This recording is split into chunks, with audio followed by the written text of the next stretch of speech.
Finnish minister calls for EU law to recognize DAOs. Brussels must act to enable smart contracts to take off across the bloc, Communications Minister Timo Harakka said. Davos, Switzerland. The European Union should consider legislation to recognize decentralized autonomous organizations, DAOs, that govern Web3 applications, Finland's communications minister said during a panel at this year's World Economic Forum. The move could prevent having to alter thousands of laws or countries undercutting each other in the race to attract innovative business, Timo Harakka said. There are a lot of new players and actors in the Web3 world.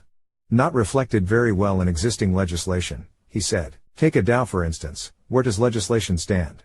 Harakka told CoinDesk new centralized laws could prevent a shattering of Europe's legal codes, but that the European Commission, responsible for proposing new EU laws, had its eye on other matters. Harakka said that thinking on a multinational level is needed to avoid harmful regulatory competition among the bloc's 27 members, and prevent having to individually alter thousands of different laws regulating different kinds of contracts.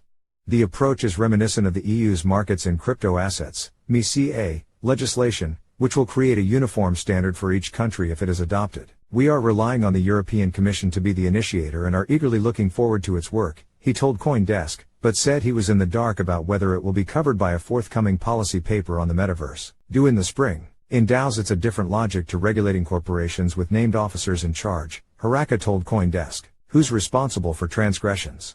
Europe had been obsessed with other issues like how to control privacy online, he said, but added that remarkable and groundbreaking legislation will usher in the way to Web3, a nod to recent and ongoing EU initiatives, such as laws on online privacy, information flows and online market dominance. But so far, he added, I'm not sure we've seen a lot of thinking on Web3. Regulators across the world are struggling with how to classify and regulate decentralized initiatives such as financial applications in which there's no central lender. Some have argued decentralization is a myth, as in practice there's always someone in control. In the UK, the Law Commission of England and Wales has published a consultation on how to deal with issues of structure, governance and taxation. While some policymakers have argued it may be too early to get set rules for decentralized finance, and largely left the topic out of the EU's landmark MiCA law, Harakka argued it's time to start at least thinking about a philosophical approach to the issue. It took 2 decades for the bloc to figure out how to regulate online data flows, he noted, and regulating smart contracts could take a while as well.